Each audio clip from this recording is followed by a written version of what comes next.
VISC11, o fundo de shoppings da Vinci. Vamos ler o relatório de outubro de 2024. Há indícios de que a distribuição dos dividendos irá cair. Esse será o tema do nosso vídeo de hoje. Aí o fundo iniciou as operações em 2014 e tem um valor de mercado aí a R$ 105,05. A cota patrimonial a R$ 126,29. Tem 28 milhões de cotas, 351 mil cotistas. Não há taxa de performance, mas há taxa de administração no que exceder aí aos 2 bilhões de valor de mercado do fundo. No dia que estou gravando aqui com vocês, a cota já deu uma mergulhada, chegou aí praticamente a R$ 99,59, permanecendo aí na casa dos R$ 100. É bem provável que o mercado já esteja precificando aí esta provável queda dos rendimentos do VISC11, né?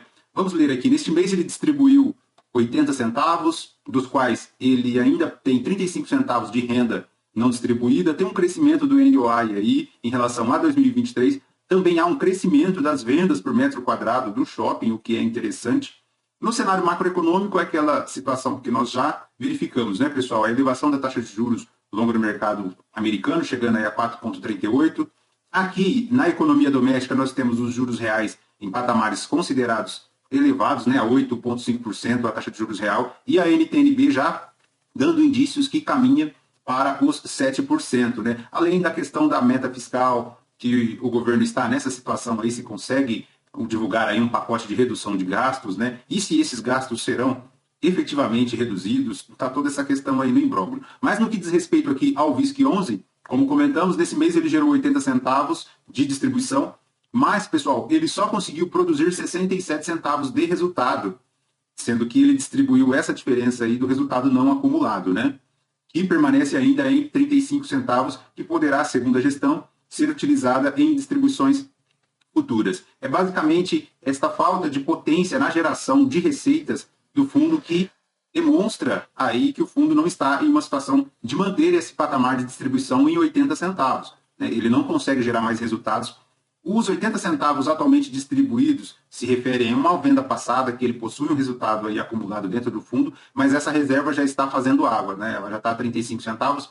Por mais 2 meses aí de distribuição, o fundo já provavelmente, se ele não tomar nenhuma medida, né, nenhuma venda de portfólio, nenhum resultado de imediato, ele não conseguirá manter os 80 centavos e é bem provável que a distribuição cairá aqui para 67 centavos, 65, quem sabe talvez aí até 60 centavos. Né? O fato é que o mercado já começa a precificar essa falta de potência nos rendimentos, nas receitas do fundo. Né? O fundo aí teve em outubro praticamente um resultado de 19 milhões e 180 mil, equivalente a 67 centavos por cota, distribuiu 82. Está aqui a DRE dele, né? Ele conseguiu aí distribuir os 82, mas juntando com o não recorrente, ele soltou aí um resultado final aí de 35 centavos não distribuídos, né? Do que ele tenha sido distribuído aí 80 centavos, com um resultado total de apenas 67 centavos. Então, bora ficar de olho, porque é bem provável que os próximos patamares de distribuição serão na casa aí entre 60 e 67 centavos, tá?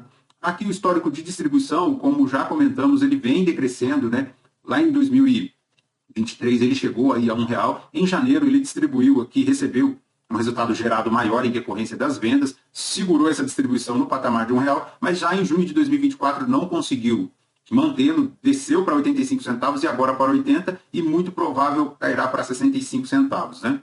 Aqui, apesar desses indícios, o fundo informa aqui que mantém aí a expectativa de distribuição entre 80 centavos e R$1 até dezembro de 2024, né? Enquanto alguns fundos já estão divulgando aí o guidance para o primeiro semestre de 2025, aqui a gestora adota uma postura mais conservadora, indicando um guidance apenas para dezembro de 2024, né?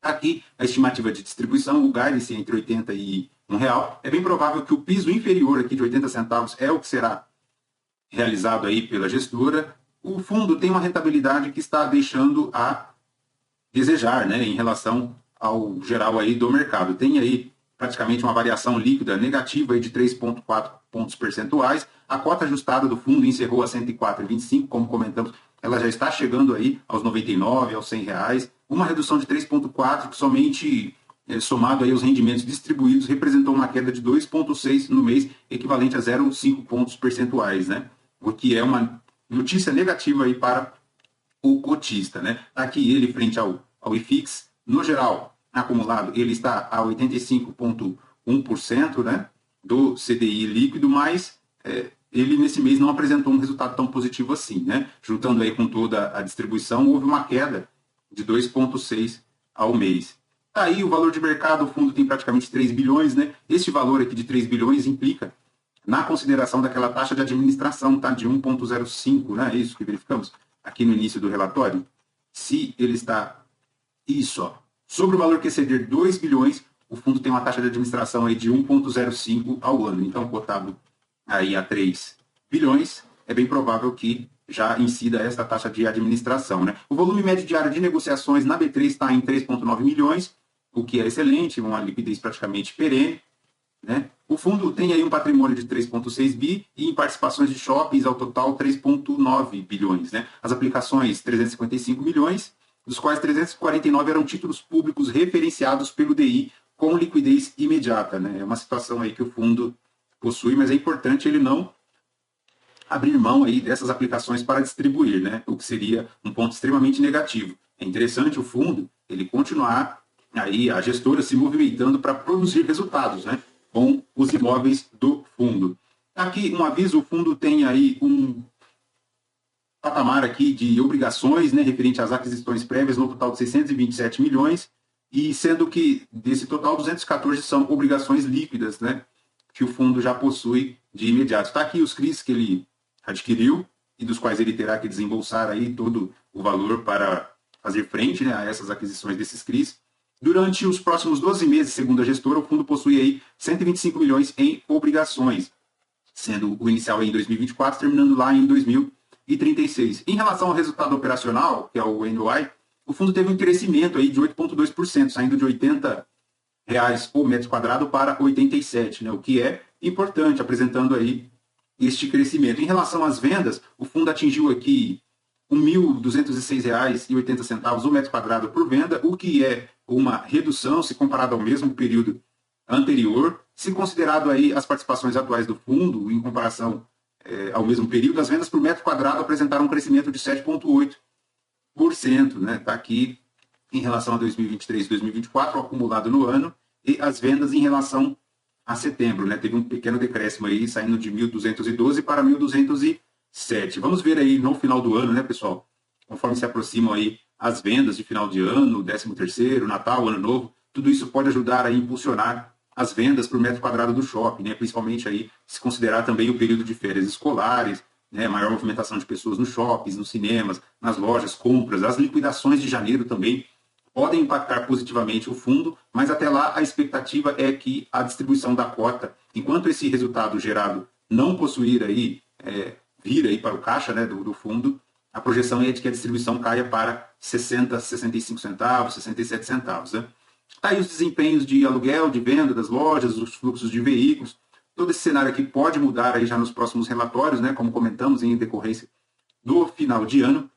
A inadimplência do fundo permanece bem tranquila, a 0,1%, né? Houve uma redução de 4,6%, o que é interessante, saiu aqui de 4,7% para 0,1% em relação a 2023. Os descontos, praticamente aí só 2% do faturamento total do portfólio, com um aumento de 0,4%, embora seja maior, mas não é nada tão impactante assim.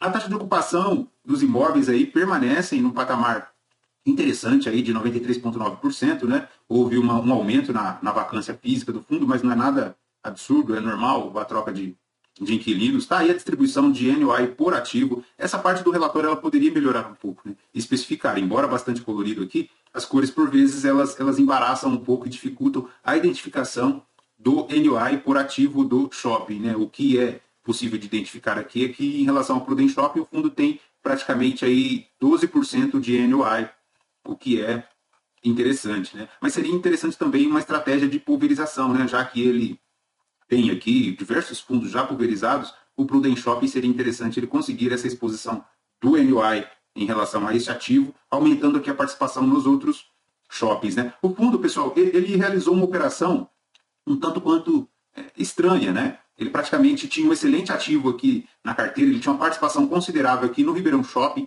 No começo do ano, se não me engano, ele vendeu essa participação neste ativo, né? O Ribeirão Shopping, que é referencial aqui na região de Ribeirão Preto, o melhor shopping de toda a região, atrai pessoas aqui de 150 quilômetros do entorno aqui da região de Ribeirão Preto, né? O que foi aí praticamente um pênalti aí para a gestora, né? Ela tomou uma decisão aí muito desacertada em relação à venda no Ribeirão Shopping, porque é um ativo multiplan, né? E quem tem multiplan na carteira e conhece a qualidade dos ativos, praticamente os melhores do Brasil, não vende, né? Infelizmente a gestora deu esse pênalti aí. Está aqui por estado, o NOI, praticamente o estado de São Paulo inteiro representando muito. A Multiplan aí com um valor bem baixo, praticamente aí 5% de todo o NOI por administradora. Seria interessante ele pulverizar aqui em relação à Ancar, né, reduzir a exposição a ela, aumentando o Multiplan, por exemplo. É por isso que não fez o menor sentido a venda da participação lá no Ribeirão Shopping, né? Praticamente ele tem um perfil aqui de participação minoritária, né? Diferentemente de outros fundos, como o HSML, que tem participações majoritárias, tendo aí praticamente todo o controle dos ativos. O VISC é diferente, ele já trabalha com uma situação um pouco mais minoritária, né? Sem controle dos ativos que ele tem em carteira. Aqui a lista de imóveis, né, pessoal? Praticamente aí 30 shoppings em 16 diferentes estados do Brasil, em 11 administradoras distintas, formando aí um total de ABL de 288 mil metros quadrados de área própria, né, para locação. O que é interessante, é bastante diversificado, né? Temos aí diversos shoppings, são bons shoppings, mas aqui, ó, a lamentar aqui a venda de participação no Ribeirão Shopping, né? Praticamente o fundo tem muito pouco de Ribeirão Shopping na carteira, né? Praticamente 13,2% aqui da ABL total do shopping, né? O que é de se lamentar, porque era um excelente ativo que tinha na carteira, que poderia ajudar demais o fundo nesse momento aí difícil de redução de receitas, né? O Ribeirão Shopping poderia ajudar o fundo a aumentar as receitas e o resultado operacional.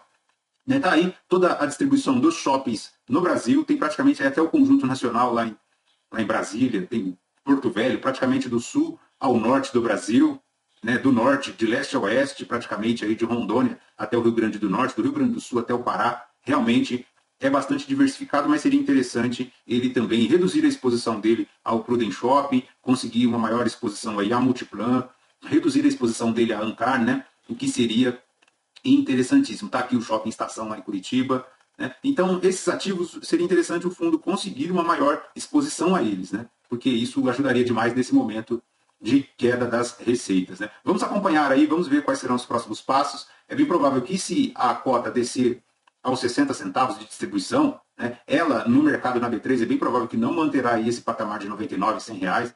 Abre aí, então, uma oportunidade para quem gosta, né, da Binsky, e é isso, vamos acompanhando. Lembrando, pessoal, que esse vídeo não é uma recomendação de compra ou de venda dos ativos aqui mencionados. Se você é nosso inscrito aqui do canal, muito obrigado por nos acompanhar aqui. Deixa o seu like, o seu joinha, isso nos fortalece a continuar produzindo conteúdos. Se você não é nosso inscrito ainda, considere se inscrever, também deixe o seu like, deixe o seu comentário, que isso só nos fortalece aqui na comunidade de investimentos do YouTube, perfeito? Fechou? Por hoje é só isso de VISC 11 e vamos acompanhando aí os próximos passos do fundo. Até o próximo vídeo, tchau, tchau, tchau.